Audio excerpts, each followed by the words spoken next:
আচ্ছা, আপনার দুই সন্তান, একজনের বয়স 15 বছর, আরেকজনের বয়স 4 বছর।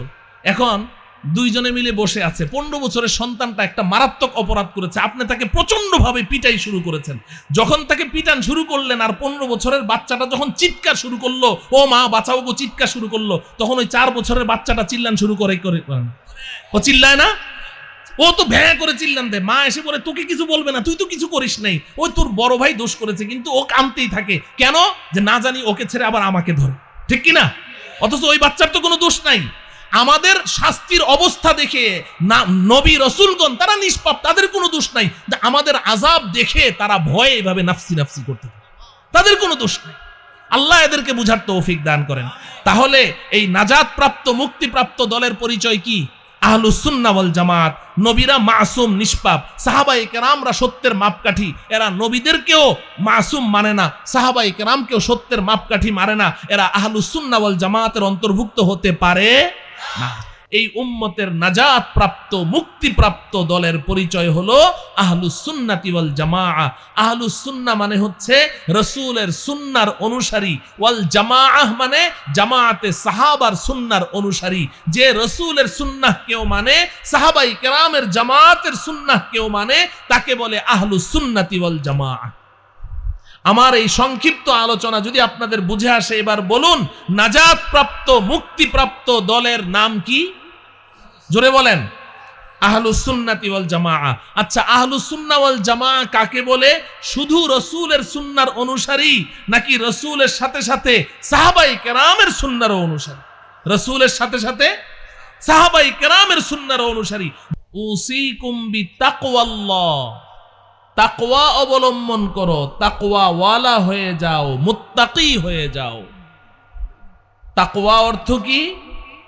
তাকওয়া কোরআনে কারীমে আল্লাহ রাব্বুল আলামিন এই তাকওয়া শব্দ দিয়ে কোরআনকে ভরপুর করে দিয়েছেন। কোরআনে কারীমের শুরুতেই আল্লাহ পাক বলেছেন হুদাল্লিল মুত্তাকিন, যালিকাল কিতাবু লা রাইবা ফীহি হুদাল্লিল মুত্তাকিন। যে আমি এই কিতাব নাযিল করেছি, আমার এই কিতাব মুত্তাকিনদের হাত ধরে তাদেরকে তাদের মঞ্জিলে মাকসাদ, তাদের গন্তব্যস্থল জান্নাত পর্যন্ত পৌঁছিয়ে দিয়ে আসবে। মুত্তাকিনদেরকে এই কিতাব জান্নাতে পৌঁছিয়ে দিবে, মুত্তাকিনদেরকে এই কিতাব তাদের গন্তব্যস্থল, তাদের চিরস্থায়ী ঠিকানা, তাদের আসল বাড়ি পর্যন্ত হাত ধরে পৌঁছিয়ে দিবে। প্রশ্ন হলো মুত্তাকি কাকে বলে? যার মধ্যে তাকওয়া আছে তাকে মুত্তাকি বলে। তাকওয়া কাকে বলে? তাকওয়ার একেবারেই মুখতাসার সংক্ষিপ্ত সংজ্ঞা, সংক্ষিপ্ত ডেফিনেশন হচ্ছে আল্লাহর ভয়ে আল্লাহ পাকের নাফরমানি ছেড়ে দেওয়া। এটাকে তাকওয়া বলা হয়। আল্লাহর ভয়ে আল্লাহ পাকের নাফরমানি ছেড়ে দেওয়া, গুনাহ ছেড়ে দেওয়া, পাপ ছেড়ে দেওয়া, অন্যায় কাজ ছেড়ে দেওয়া। কার ভয়ে? আল্লাহর ভয়ে। এটাকে তাকওয়া বলা হয়। একজন মানুষ প্রতিদিন 100 রাকাত করে নফল নামাজ পড়ে, তাকে মুত্তাকি বলা হয় না। একজন মানুষ প্রতিদিন 1000 বার আল্লাহ আল্লাহ জিকির করে, তাকে মুত্তাকি বলা হয় না। একজন মানুষ প্রতিদিন 10,000 টাকা করে সে গরিবদের মাঝে বিলায়, তাকে মুত্তাকি বলা হয় না। একজন মানুষ প্রতিদিন 1 খতম করে কোরআন শরীফ পড়ে, তাকে মুত্তাকি বলা হয় না। মুত্তাকি ওই ব্যক্তিকে বলা হয় যে আল্লাহর ভয়ে গুনাহ ছেড়ে দেয়। যে আল্লাহর ভয়ে গুনাহ ছেড়ে দেয় তাকে মুত্তাকি বলা হয়। তো নবীজি 1 নম্বর ওসিয়ত করলেন উসিকুম বিতাকওয়াল্লাহ, আমি তোমাদেরকে ওসিয়ত করছি, আমার 1 নম্বর ওসিয়ত হলো তোমরা তাকওয়া অবলম্বন করো, মুত্তাকি হয়ে যাও। আমার প্রিয় ভাইয়েরা, নওজোয়ান যুবক ভাইয়েরা, 100 রাকাত নফল নামাজ পড়া অনেক সহজ, একটা গুনাহ ছেড়ে দেওয়া তার চেয়ে অনেক কঠিন। নবীজি সাল্লাল্লাহু আলাইহি ওয়াসাল্লামের প্রিয় আপন চাচাতো ভাই হযরতে আব্দুল্লাহ ইবনে আব্বাস রাদিয়াল্লাহু তাআলা আনহুমা অনেক ছোট ছিলেন। নবীজি যখন ইন্তেকাল করেন তখন তার বয়স মাত্র 13 বছর বয়স। অনেক ছোট ছিলেন, নাবালেগ ছিলেন। কিন্তু নবীজি সাল্লাল্লাহু আলাইহি ওয়াসাল্লাম তাকে বিশেষ দোয়া দিয়েছেন। তিনি নবীজির খিদমত করে করে নবীজির কাছ থেকে দোয়া নিয়েছেন। নবীজি তার জন্য স্পেশাল দোয়া করেছেন, আল্লাহুম্মা আল্লিমহুল কিতাব ওয়া ফাক্কিহহু ফিদ্দীন। ও আল্লাহ, আপনি আমার এই ছোট্ট ভাইটিকে কোরআনে কারীমের গভীর জ্ঞান দান করেন, তাফসীরের ইলম দান করেন, ইসলামী ফিকহ আল ফিকহুল ইসলামী, ইসলামী আইনের গভীর জ্ঞান তাকে দান করেন। নবীজির এই দোয়ার বরকতে হযরতে আব্দুল্লাহ ইবনে আব্বাস, ছোট্ট বাচ্চা, নবীজি দুনিয়া ছেড়ে চলে গেছেন, কিন্তু সমস্ত সাহাবায়ে কেরাম, ১৬ লক্ষ সাহাবায়ে কেরামের মাঝে তিনি হলেন সর্বশ্রেষ্ঠ মুফাসসিরে কোরআন। হযরতে আবু বকর, ওমর, উসমান, আলী রাদিয়াল্লাহু তাআলা আনহুম আজমাইনের মতো ব্যক্তিরা, হযরতে আনাস ইবনে মালিক, আবু মুসা আশআরী, মুআজ ইবনে জাবাল রাদিয়াল্লাহু তাআলা আনহু, আব্দুল্লাহ ইবনে মাসউদ রাদিয়াল্লাহু তাআলা আনহুর মতো ইলমের পাহাড় যারা ছিলেন, তারাও যদি কোরআনে কারীমের কোনো তাফসীরে তাদের বুঝতে সমস্যা হতো, এই আব্দুল্লাহ ইবনে আব্বাসের শরণাপন্ন হতেন। সেই আব্দুল্লাহ ইবনে আব্বাসকে এক ব্যক্তি প্রশ্ন করেছে, ইয়া ইবনা আব্বাস, রাজুলুন ইয়াবুদুল্লাহ কাসীরা ওয়া ইয়াসি কাসীরা ওয়া রাজুলুন ইয়াবুদুল্লাহ কালীলা ওয়া ইয়াসি কালীলা, মান আহাব্বু ইনদাক? এই আব্দুল্লাহ ইবনে আব্বাস, আমার একটি প্রশ্ন। দুইজন মানুষ, একজন অনেক বেশি বেশি ইবাদত বন্দিগি করে, আবার অনেক বেশি বেশি গুনাহ করে। ইবাদতও বেশি, গুনাহ বেশি। নফল নামাজ পড়ে, নফল রোজা রাখে, কোরআন তেলাওয়াত করে, তাসবিহ তাহলিল করে, জিকির আজকার করে, পর্যাপ্ত পরিমাণ নফল ইবাদত করে, আবার অনেক বেশি গুনাহ করে।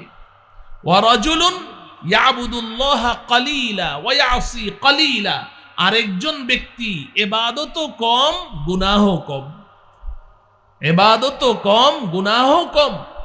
ইবাদত কম অর্থ কি? শুধু ফরজ, ওয়াজিব, সুন্নতে মুআক্কাদা, এরপরে নফল আমল তাকে করতে দেখা যায় না। ইবাদত কম, আবার গুনাহ কম। এই দুই ব্যক্তির মধ্যে আপনার নিকটে শ্রেষ্ঠ কে? হযরতে আব্দুল্লাহ ইবনে আব্বাস রাদিয়াল্লাহু তাআলা আনহুমা জবাব দিলেন, লা আ'দিলু বিসসালামা। আমার যুবক ভাইয়েরা শুনেন, ইবনে আব্বাস বলছেন, লা আ'দিলু বিসসালামা। এই উম্মতের সর্বশ্রেষ্ঠ মুফাসসিরে কোরআন বলছেন, লা আ'দিলু বিসসালামা। এই প্রশ্নকারী শুনো, যে ব্যক্তি গুনাহ কম করবে, গুনাহ থেকে বেঁচে থাকবে, তার ইবাদতের পরিমাণ যাই হোক না কেন, যদি গুনাহ থেকে বেঁচে থাকে, পৃথিবীতে তার সমকক্ষ, তার মতো মর্যাদাপূর্ণ আমি পৃথিবীতে আর কাউকেই মনে করি না। আল্লাহ রব্বুল আলামিন আমাদেরকে গুনাহ মুক্ত জীবন যাপন করার তৌফিক দান করুন, আমাদেরকে মুত্তাকিনদের অন্তর্ভুক্ত হওয়ার তৌফিক দান করুন। তো নবীজি সাল্লাল্লাহু আলাইহি ওয়াসাল্লাম প্রথম ওসিয়ত করলেন, উসিকুম বিতাকওয়াল্লাহ, আমি তোমাদেরকে সর্বশেষ ওসিয়ত করছি যে তোমরা তাকওয়া অবলম্বন করো। 2 নাম্বার, ওয়াসসামঈ ওয়াত-তাআ ওয়ালাউ কানা আবদান হাবাশিয়া। আর 2 নম্বর ওসিয়ত হলো যে তোমাদের যিনি নেতা থাকবেন, তোমাদের যিনি খলিফাতুল মুসলিমিন হবেন, এই খলিফাতুল মুসলিমিন যদি ইসলামের গণ্ডির ভেতরে থেকে তোমাদেরকে পরিচালিত করে, তো ওই খলিফাতুল মুসলিমিনের অনুগত থাকবে, তার বিরুদ্ধে বিদ্রোহ করবে না।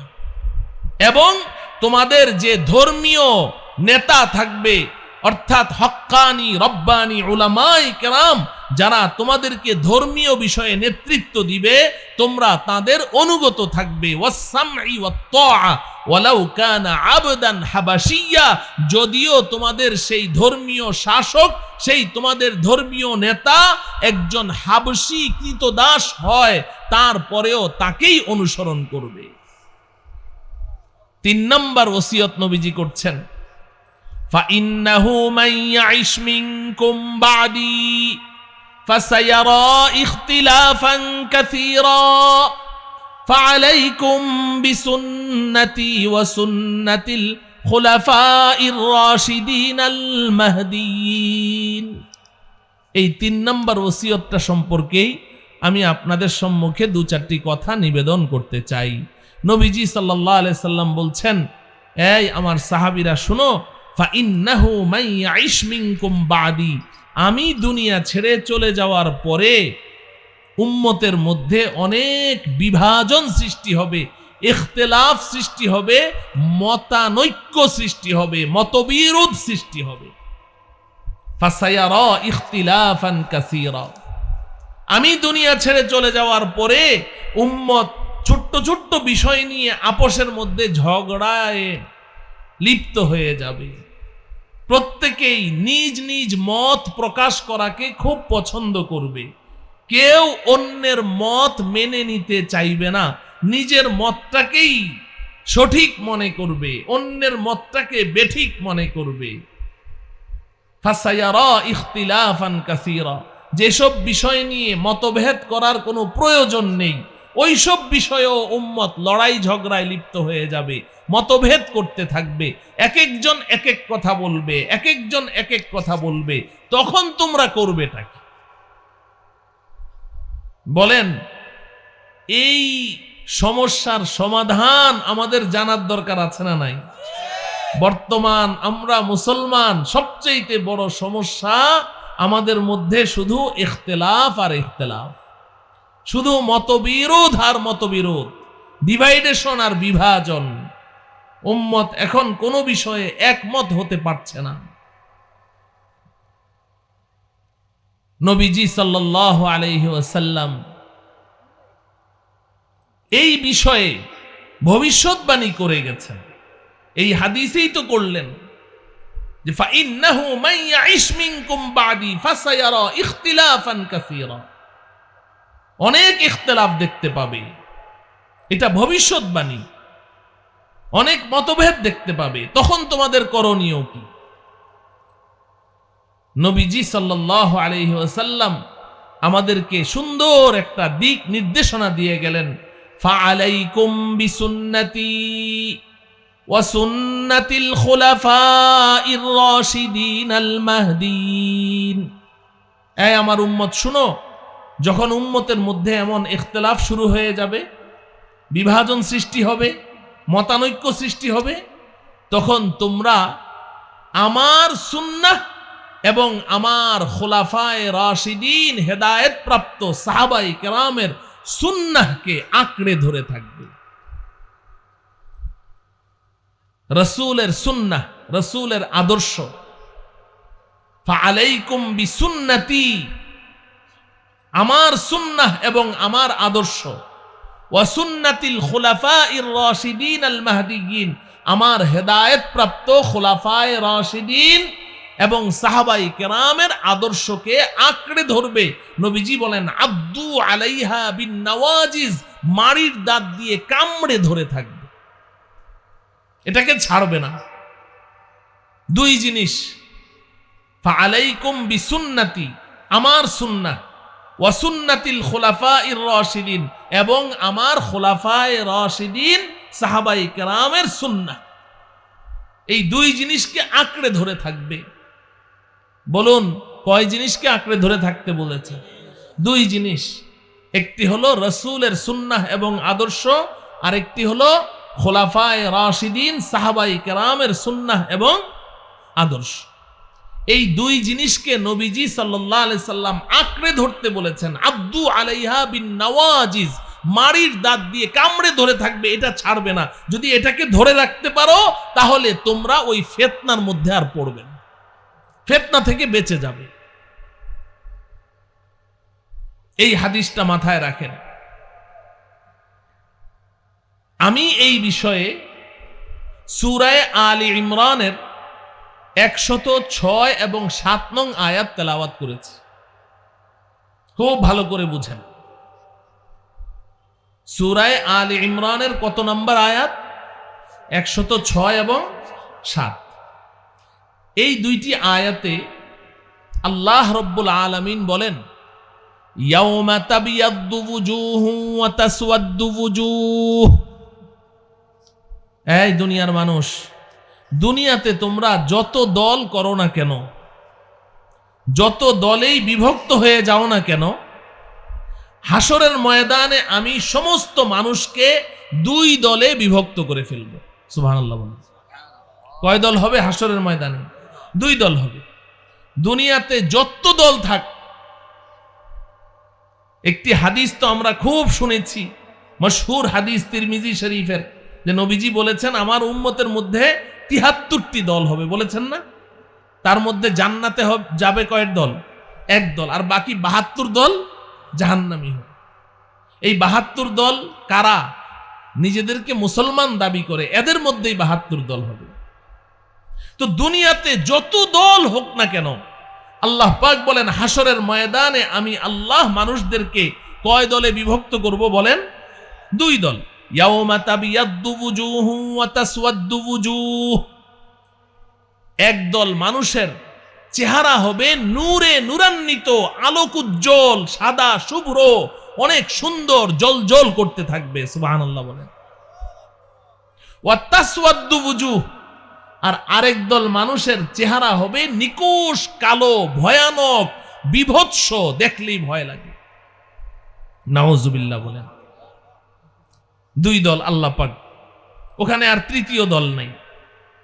এক দলের চেহারা থাকবে নূরে নূরান্বিত, হাস্যোজ্জ্বল, সাদা শুভ্র, আরেক দলের চেহারা থাকবে নিকুশ কালো, ভয়ানক, বিভৎস।